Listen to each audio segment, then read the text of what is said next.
Então, hoje veremos na aula 5, que eu denominei como os herdeiros de Confúcio, o período de transformação que a Coreia no reino Joseon vai atravessar dos séculos 17 e 18. A gente tem que primeiro considerar o contexto internacional que se insere o reino de Joseon. A reclusão do shogunato japonês a leste e a oeste e norte ao estabelecimento de uma nova dinastia Manchu, a Qin, que vai ser denunciado pelos coreanos confucionistas como impuros ou bárbaros. Então aí você tem um natural isolamento do reino coreano durante esse período. Eu trouxe aqui essa belíssima pintura, de Chin Yu-bok, já no final do século XVIII, que retrata uma dança xamanística de duas mulheres com duas espadas. Eu acho que isso já reflete também a efervescência cultural que a sociedade coreana atravessa no final do século XVIII e início de XIX. Apesar de ter uma exceção problemática, haverá prosperidade das classes mercantis, haverá certa mobilidade social decorrente dessa prosperidade. Mas os valores conservadores vão ainda se manter, principalmente sobre as mulheres e os filhos ilegítimos com relação à herança. Haverá também tragédias. Um príncipe ele vai ser morto, inclusive, pelo pai, pelos excessos de raiva que ele tem, e eu vou mostrar tudo isso ao longo da aula.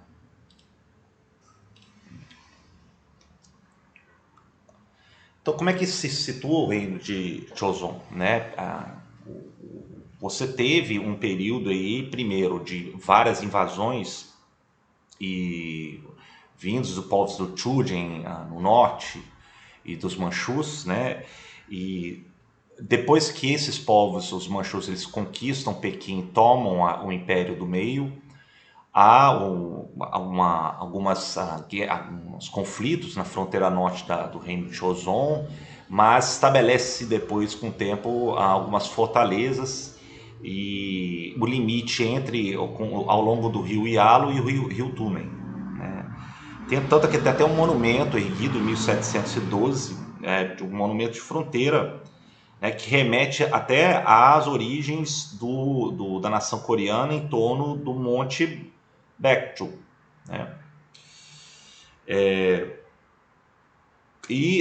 Claro, os debates vão acontecer ainda, debates e efervescências na sociedade de Joseon. Por exemplo,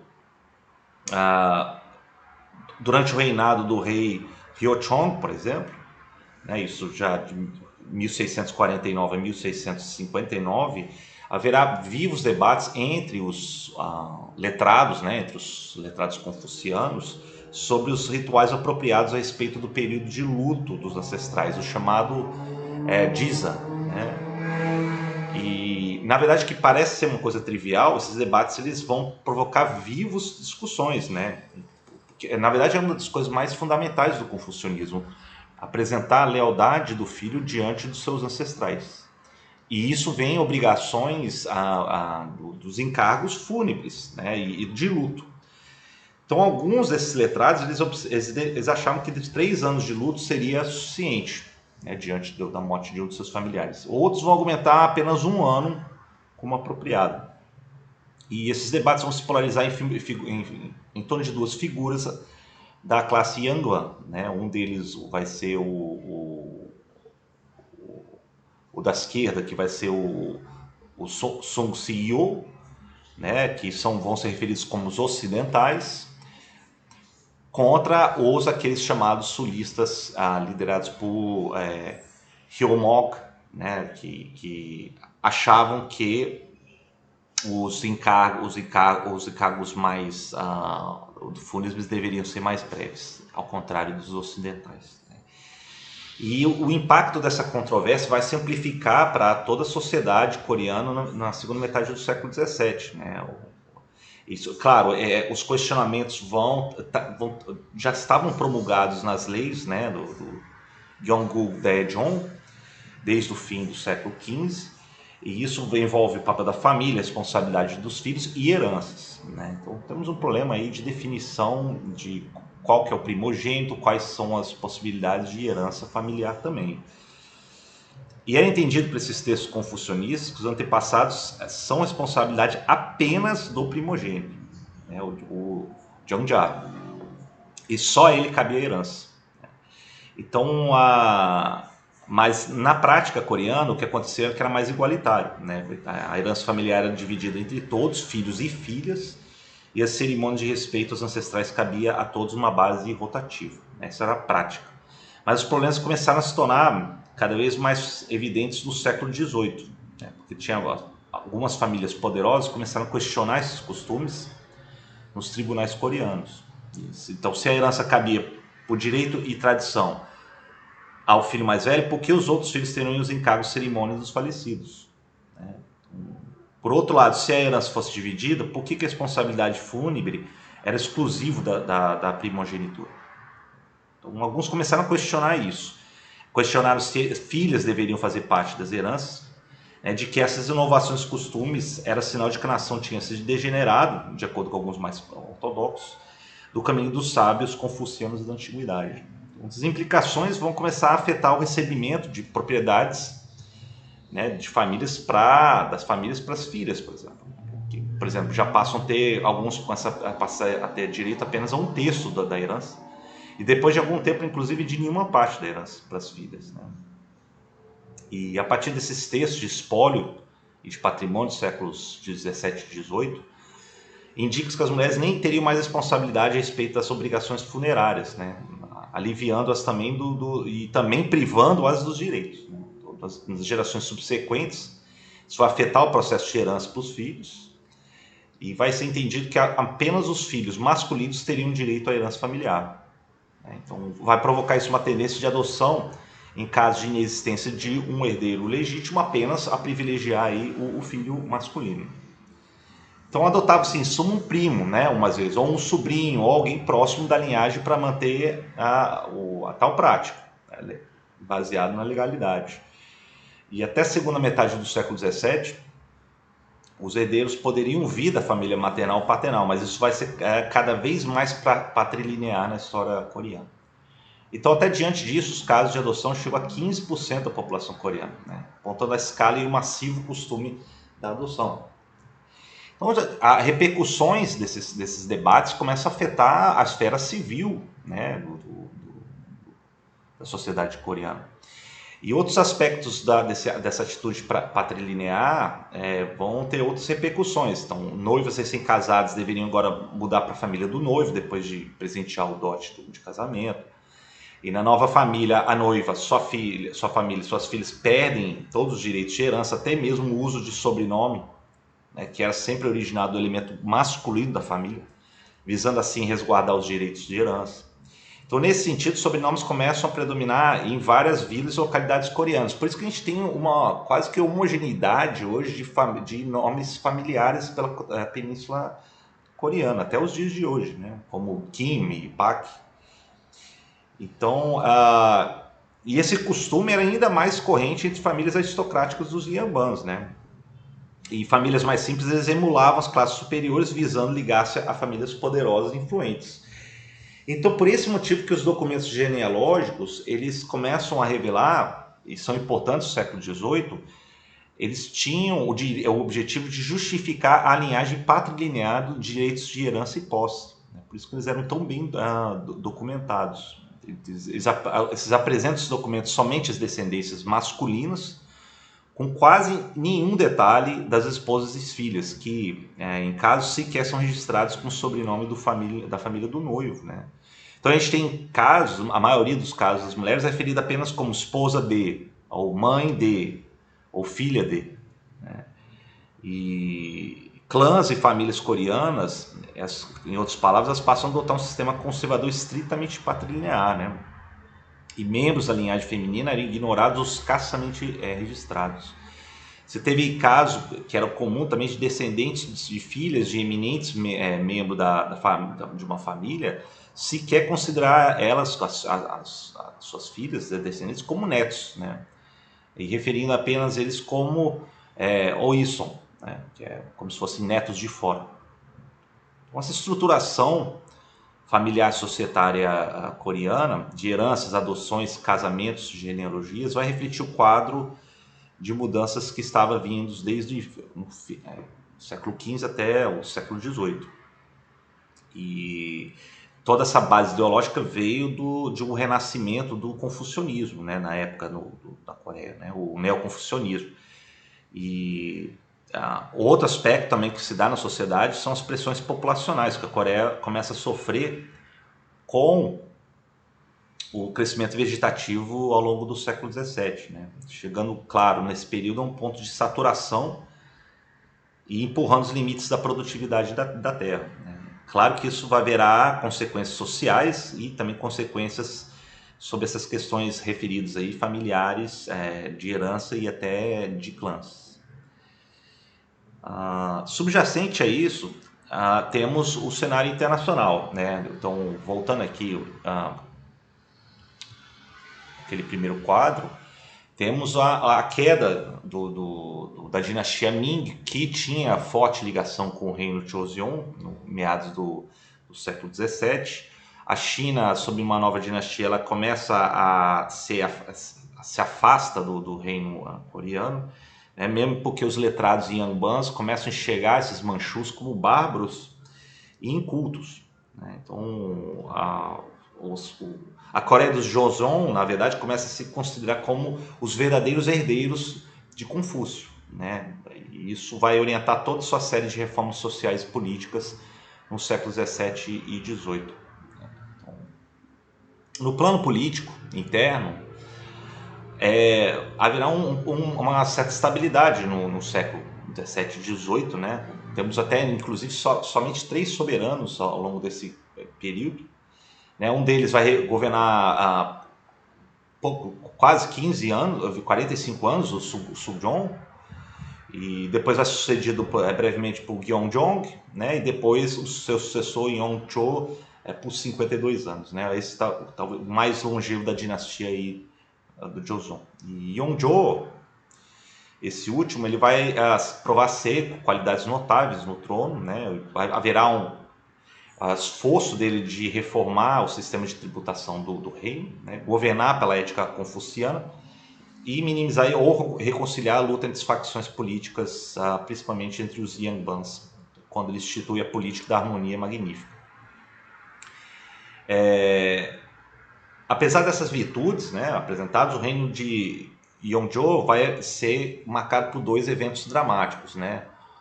Um deles, nem tanto, que vai ser quando ele sucede o seu meio-irmão anterior, o Gyeongjong, que tinha morrido sob circunstâncias suspeitas em 1724, então logo antes de ele chegar ao poder. Mas o caso nunca vai ser esclarecido e provado, né? Agora, o segundo vai ser mais dramático, porque Yeonjong tinha 2 filhos e herdeiros, né, que se revelaram muito limitados e incapazes a assumir o trono do reino. Um deles vai morrer novo e o outro vai ser conhecido como Príncipe Sado. E Sado, tem um retrato dele aqui que eu busquei, vai se mostrar cada vez mais instável com as suas obrigações como príncipe regente. Isso diz que ele tinha um transtorno mental, um comportamento mercurial. Ele descarregava com violência sua frustração sobre subordinados, né, e sobre suas esposas, etc. Umas vezes resultava até em mortes. E seu comportamento era também lascivo, né? Frequentemente escapava às noites, umas vezes até escapou para a cidade de Pyongyang para a noite em 1761. Então, Yeonjo, seu pai, determinado para retificar o comportamento de seu filho, ele tentou instilar nele o conhecimento dos clássicos confucianos e das virtudes confucianas, né?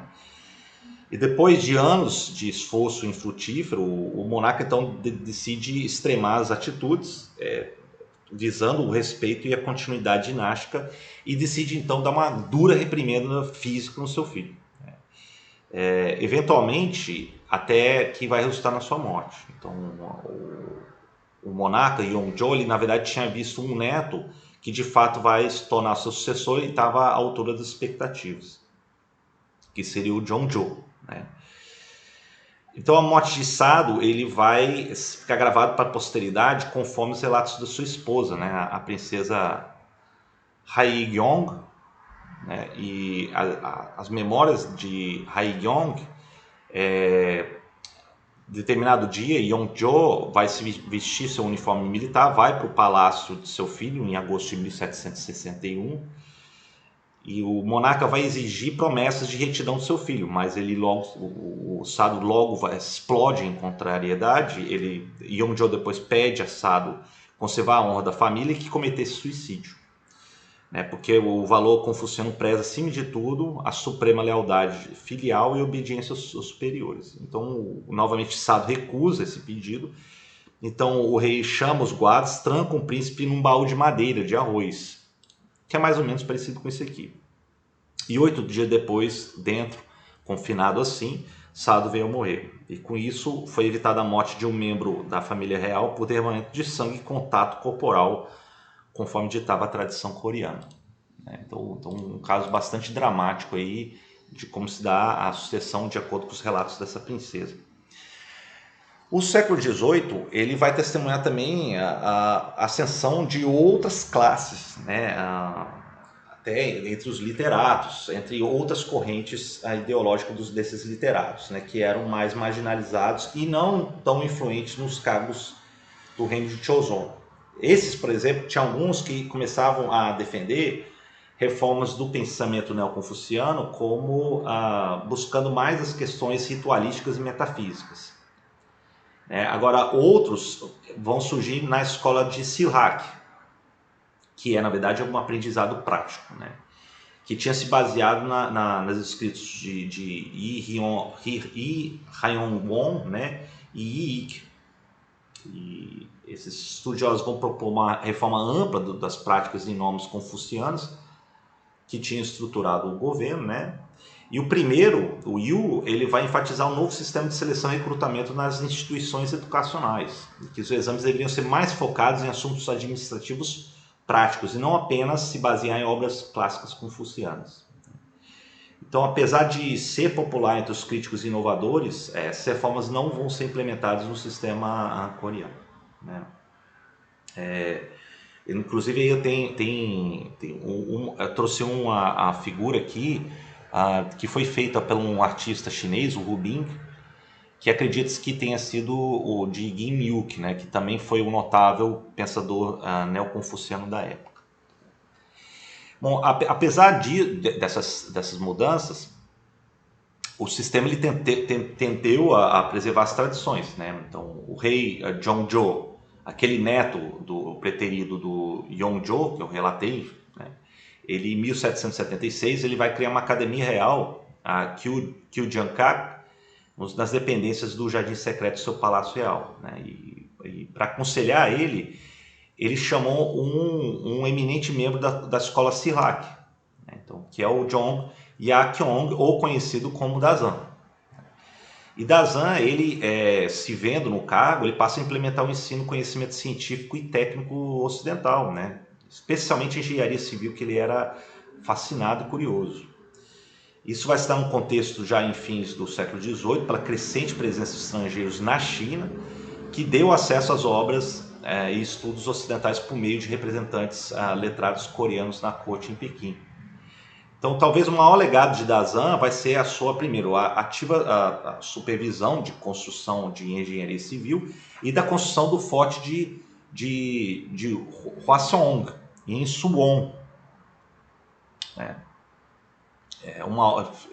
Terminado em 1796, que vai ter uma forte influência dos novos conhecimentos científicos da engenharia civil da época.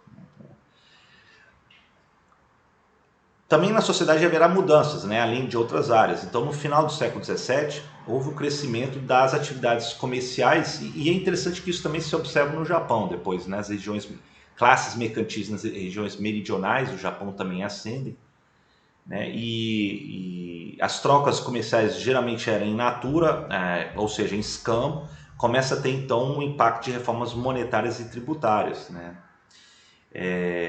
Ligados aos mercados, estradas e portos começam a amplificar os acessos em mercadorias de troca, começa a alcançar as origens produtivas, né, no interior e projetando para o exterior.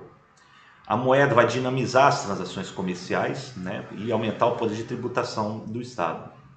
Então, nesse sentido, grandes centros comerciais começam a se estabelecer, né, como em Kaesong, Pyongyang, Uiji, Tongnae, né, então, todos esses projetados aí para o mercado japonês ou mercado chinês e além-mar. Antes, no século XVII, a atividade comercial tributária era feita em bases campo, como eu falei, né, em bens como arroz, tecidos, ouro, pele até ginseng.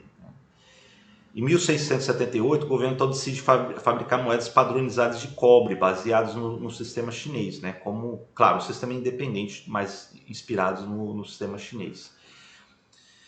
E, eventualmente, em fins do século XVIII, essas trocas monetárias começam a se consolidar de forma soberana. Então, o valor da moeda passa a ser medido, a ser o valor da medição das riquezas e tributação a ser taxado, né? E as taxas começam a ser calculadas não mais nas dimensões das propriedades de terra, mas na sua capacidade produtiva. E é muito interessante que também isso, no início do shogunato dos Tokugawas, o Hideyoshi, antes desse shogunato, do Ieyasu, ele também tinha reorganizado as terras, e depois vai ser padronizado o sistema no Japão, no início do século XVII, em termos de produção de arroz, né? E não da extensão das propriedades, né? Claro, e aí cada propriedade era classificada de acordo com a fertilidade de cada unidade, né? De 5 níveis aí naquele caso. E essas reformas vão ser parte de uma reforma ampla no fim do século XVII, que era chamado de Taedong, que é buscar padronizar e simplificar os impostos. Então, em meados do 18, o sistema obrigatório de trabalho agrário, que era semelhante à colveia, né, foi revisto e as horas de trabalho foram uniformizadas e tornadas mais justas. E devido a essas reformas, a indústria artesanal então prospera, né? E a arrecadação tributária vai ampliar, matérias-primas e produtos agora podem ser comprados com moeda e gerando crescimento no mercado privado interno, que vai desde armas, mercadorias diversas, serviços e roupas, né? O trabalho artesanal passa a contratar mais funcionários remunerados, né? E assim como nas minas de mineração, que passam para as mãos privadas desde fins do século XVII. E um mineral em particular vai prosperar enormemente, né, pela demanda do mercado chinês em terras coreanas, que vai ser a prata. Na agricultura, você tem também crescimento do rendimento das plantações, principalmente do arroz, com a introdução de novas técnicas e espécies mais produtivas e resistentes a pragas e ao clima, né? Com isso, a população coreana aumenta, né? Tem estudos que estimam que em meados do século XVII, a totalidade coreana era em torno de 8 a 9 milhões e pula para 13 a 14 milhões em meados do século XVIII. Né? Mesmo apesar das frequentes epidemias de malária, sarampo, varíola, assim como fome decorrente de surtos e quedas de colheita. Então, a sociedade coreana, no geral, ela vai ser bastante estratificada, conforme os preceitos confucionistas, né? A mobilidade era muito incomum, né? No topo, além do rei e da sua família, existiam os Yanbans, e logo abaixo você tinha pessoas de classe média ou classe do meio que vão começar a surgir e inchar com a urbanização, né? Que vão ser os Chungin. E abaixo seria os Yangin, o Yangin, ou você vai ter os plebeus, né? Ou os Sangmin, e depois você vai ter os Jomin, que vão ser as pessoas vulgares ou pessoas comuns, que também vai incluir os servos e escravos, que são os nobis, né? O interessante é que os plebeus poderiam, teoricamente, prestar os exames de admissão à classe dos letrados, né? Mas os custos e o tempo de dedicação de admissão era proibitivo, né? E mesmo assim, se esse fosse aprovado pelo talento, pelo mérito, ele ainda tinha que fornecer sua linha genealógica, né? A qual a família plebeia quase não tinha registro para provar. Então era ainda muito estratificado e imóvel a sociedade coreana. E o que vai provocar mudanças vai ser a prosperidade dos mercados de cidades, né? E até entre os escravos nobis, após as guerras contra os japoneses, manchus, isso ao longo dos séculos 17 e 18, muitos se viram libertados por terem prestado serviço militar nesses conflitos, né? E teve uma série de leis que foram implementadas entre 1669 e 1731 que libertavam os filhos de mães comuns, mesmo se o pai fosse um nobi, né? Então isso com o tempo vai diminuir consideravelmente os escravos e servos da sociedade coreana ao longo dos séculos 18 e 19, com o fim do oficial do escravo vindo somente a ser decretado em 1894. Então, apesar dessas mudanças, a classe Yanban vai tentar se manter os privilégios e exclusividades, né? Porque ao contrário da China e de outras nações do leste asiático, a Coreia de Joseon ele vai discriminar aqueles nascidos de esposas secundárias ou concubinas, né, chamados de soja. E essa singular discriminação tinha iniciado desde o início do século XV, porque o regente, o Taejong, ele tinha lutado pelo trono contra o seu meio-irmão, então ele quis discriminar seu meio-irmão. E assim já começou a ter uma tradição real de que apenas uma esposa oficial para efeitos de herança ao trono existiria, né? Embora as relações extramaritais fossem liberadas aí pelos regentes, né? E isso vai ser estendido para as classes privilegiadas da sociedade, como os Yanbans. Então, considerando que as sojas, né, as concubinas ou esposas secundárias eram excluídos dos direitos de família, esses filhos ilegítimos não poderiam provar assim sua linhagem genealógica e assim, portanto, impedidos de assumir postos oficiais, mesmo que fossem aprovados nos exames de admissão.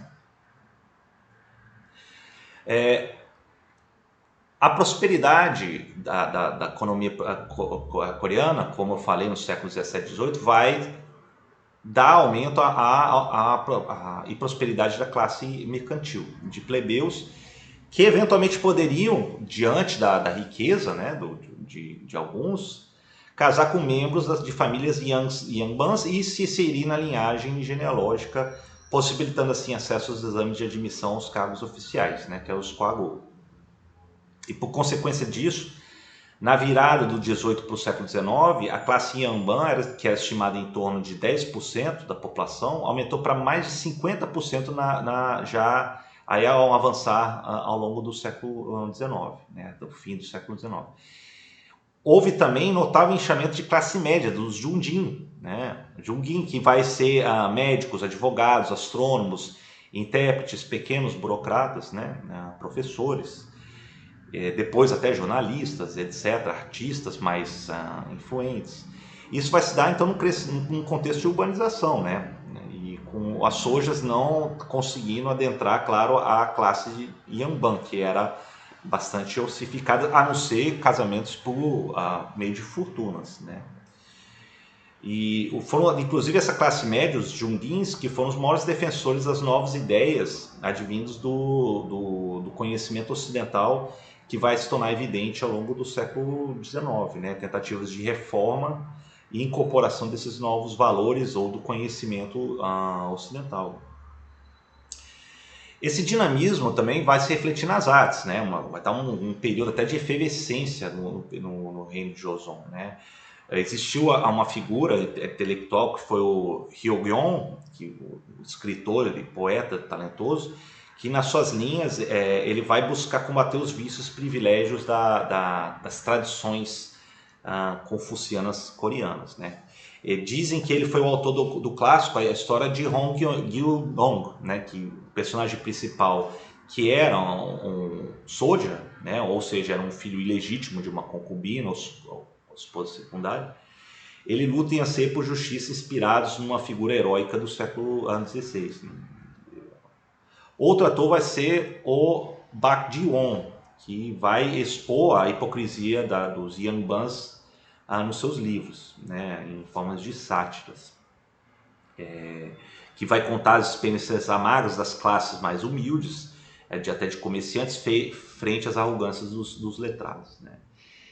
E esse livro teria grandes consequências para a literatura coreana, porque foi um romance escrito em Hangul, né, já num alfabeto coreano, e não mais na forma tradicional do uso dos caracteres chineses, que seria o Hanja, né? E uma desses romances escritos que vai ter grande popularidade, inclusive até os dias de hoje, vai ser um de autoria onde vai ser a história de Jun Hyang. E Jun Hyang vai contar as paixões de uma filha jovem, de uma concubina, para um membro Yangban de uma tradicional família de magistrados, né? E as linhas mais comoventes desse romance mostram a lealdade e integridade da jovem frente às inconstâncias do amado e das pressões conservadoras da sociedade coreana. No final, eles se casam, refletindo os ventos das mudanças que estavam tomando conta da sociedade de Joseon em fins do século XVIII, né? E essa história, inclusive, vai ter larga repercussão até no teatro coreano, né? O teatro Pansori. O século XVIII também vai ser testemunha de um renascimento cultural coreano nas outras áreas, né? Novas tendências, escolas de filosofia e literatura vão ecoar a mudança dos valores e questionamentos na sociedade. Nas artes, por exemplo, a pintura coreana passa a enfatizar o retrato de paisagens coreanas em vez daquelas, por tradição, copiadas de paisagens do sul da China, que tinha se tornado quase que um cânone desde a dinastia Song da China do século X. E um dos mais celebrados nesse veio vai ser o Cheongsong, que vai retratar a beleza única, por exemplo, das montanhas de diamante, né, e de outras paisagens naturais coreanas. Trouxe aí um exemplo do retrato do artista, né? E outro vai ser o Kim Hong-do, ou Dan-won, né, que vai ter pinturas sublimes, né, de cunho realista, realizadas no final do século XVIII. E além dos retratos oficiais dos membros da realeza da dinastia Joseon, ele vai retratar com delicadeza as cenas cotidianas. Isso vai ser de cenas comuns da natureza, de mulheres comuns, trabalhadores e estudantes. E isso talvez então seja o maior ponto de virada e de inovação que a Coreia vai apresentar, enfim, nessa mudança do século XVIII para o século XIX, né? Bom, em suma, o que temos visto aqui, então, na aula de hoje? Primeiro, privilegiamos mais as questões até um pouco menos política. Por quê? Porque haverá já uma consolidação do reino de Joseon. A consolidação se dá numa incorporação dos neoconfucionistas, que se sustentam nesses letrados aprovados nesses exames que é o Kwagyu. Esses privilegiados, muitos vêm de famílias exclusivas, que são os Yangbans. Mas há possibilidades, seja por dinheiro, por casamentos com prósperas famílias mercantis, de entrarem nesse sistema, e somente por terem casado com um Yangban e terem direito a provar o registro genealógico, eles poderiam ser admitidos para os altos cargos. Ou seja, era ainda muito conservador, muito imóvel a sociedade estruturada nos ideais confucionistas. O que eu acho interessante é que, assim como na China e no Japão, essa sociedade era estruturada em torno de privilegiar, além do rei, os letrados. Se não os letrados, os militares, e se não esses, você tem depois abaixo os artesãos, uma classe média, depois os camponeses e, por fim, entre eles, os servos e escravos. Então, com a prosperidade comercial e a urbanização, a classe mercantil, os mercadores, que tradicionalmente não era valorizado nos ideais confucionistas, eles pressionam para terem maior visibilidade, maior status político. Então, todas essas contradições vêm à tona, apresentam-se nas artes, né, como até tema de literatura, e a ordem internacional, como se insere Joseon, vai ser de relativa consolidação e certo isolamento diante do Japão, que tinha já fechado boa parte dos seus contatos oficiais, pelo menos, e da China, que estava numa dinastia considerada pelos letrados coreanos como bárbaros e incultos, porque, a bem da verdade, né, os coreanos desse período se consideravam como os verdadeiros herdeiros de Confúcio. A próxima aula a gente vai ver sobre como que o reino de Joseon vai caminhar ao longo do século XIX. Antes que eu encerre, eu indico sempre meu livro aqui para vocês acompanharem as aulas, está ali embaixo. E também eu estou gravando também isso sempre que possível. E também talvez eu vá também projetar isso aqui no Instagram. No Instagram também vocês têm acesso ali ao link dos canais e também onde é indicado a leitura dos livros.